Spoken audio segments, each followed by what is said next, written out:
So should you have an annuity in your portfolio? That's the question, right? Hey, I'm Stan the Annuity Man, America's annuity agent licensed in all 50 states. I know you wanted to know that, but should you have an annuity in your portfolio? That's a really good question. The answer is I don't know, and maybe not, but maybe so.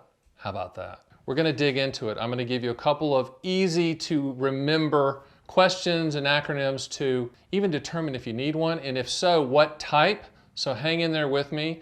The good news is there's this really neat musical interlude that's getting ready to happen right when I clap my hands, and I'll see you right after that.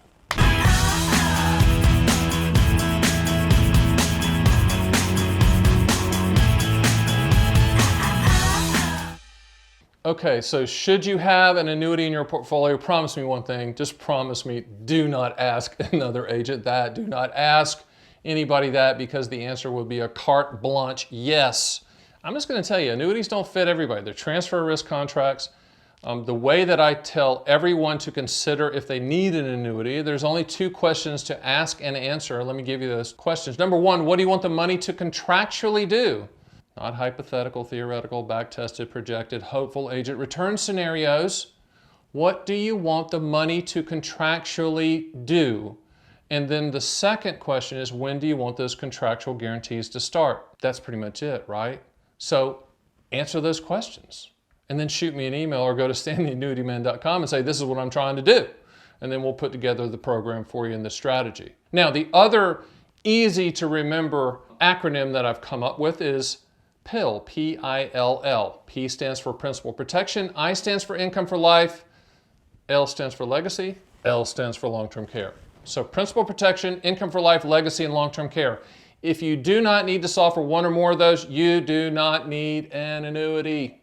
And that, notice that there's no G for growth or M for market growth. I just do not believe that annuities should be purchased for market growth, even though a lot of them are sold for that purpose.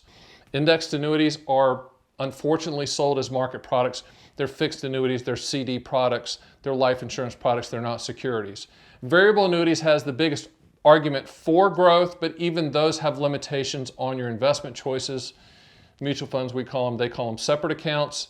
So even those have limitations. In my world, true growth has no limitations.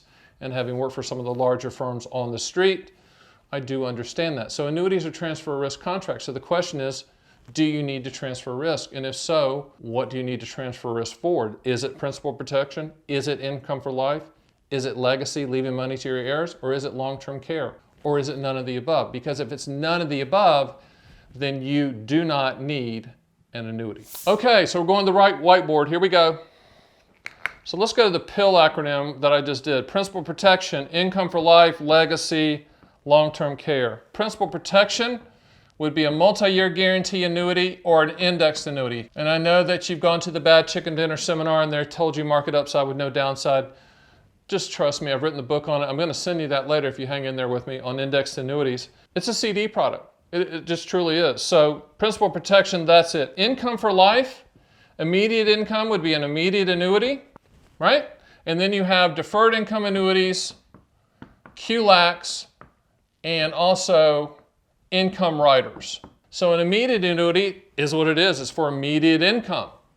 Deferred income annuity, QLACs, and income riders is for income in the future, and you know to the penny what that income will be. From a planner standpoint, it works out perfectly. Legacy, it could be a MYGA or an index annuity that you leave to your heirs and whatever percentage growth, or you can buy what's called a death benefit rider that grows at a specific percentage that you could leave to your heirs. Is it like life insurance? No, because life insurance is the best legacy product on the planet. It's the best return on investment you'll never see because you're dead.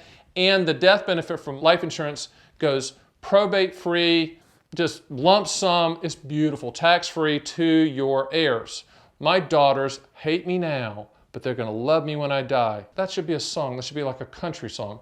But seriously, because there's lots of life insurance on Stan the Annuity Man, because I think it's a great product. And no, I don't sell it, so calm down. I just think it's a great product. But if you're drinking a bottle of Jack Daniels a day or a bottle of tequila a day and smoking cigars and cigarettes and just burning the candle at both ends, you're not going to qualify for life insurance, but you could get a death benefit rider attached to an annuity to leave legacy to your heirs. And then the last thing is long-term care. So this L is long-term care. And there are such things as long-term care annuities that are simplified issue, meaning you don't have to go through the medical exams, but you have to go through a kind of a 20 question or 25 question answer to see if you qualify. So there's a long-term care annuity, and then there's a rider that can solve for some type of confinement care benefit if you are still drinking the bottle of tequila every day, which doesn't make you a bad person.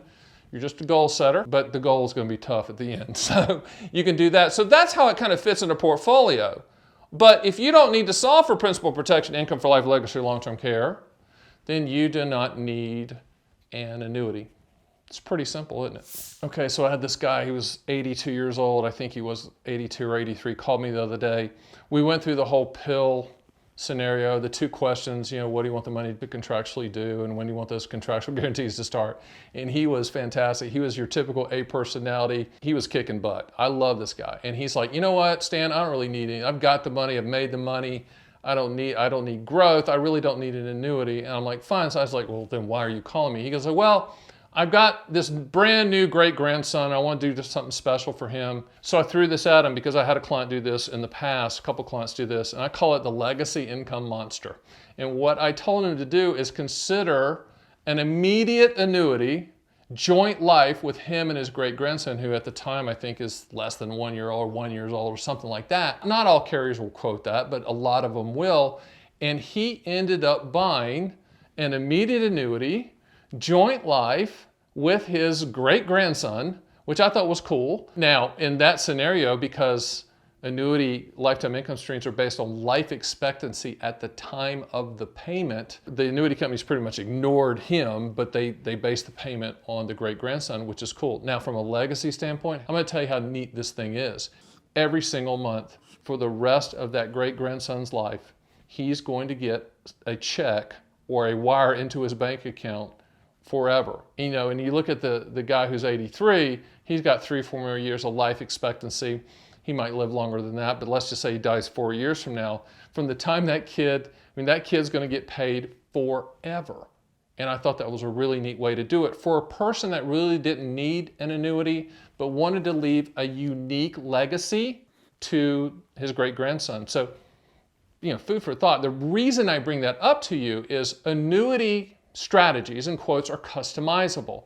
So it's not some cookie cutter thing, even though they are sold like that. Contact me at stan@StanTheAnnuityMan. That's my email address. Or you can go to the site, StanTheAnnuityMan.com, and schedule a call. And we can discuss putting together something unique and customized for your specific situation. Okay, thanks for hanging in there with me. I have done a pretty unique video on how annuity companies make money on indexed annuities. A lot of calls I get are on indexed annuities, and a lot of the stuff that's out there from the agent standpoint is overhyped, but a lot of the misconceptions, misperceptions from the consumer standpoint, I clear up in that video, so I would encourage you to do that. I would also encourage you to get my books. You can do that a couple ways, StanTheAnnuityMan.com. Right underneath the subscribe button. Hit the subscribe button, please, just for me. You'll see a drop down, show info or show more info. Click that and you'll see a link to a site, a page that you can fill in your shipping information, and you can fill that in and we'll ship all the books to you. I have 6 annuity owner's manuals on all types that you probably should take a look at.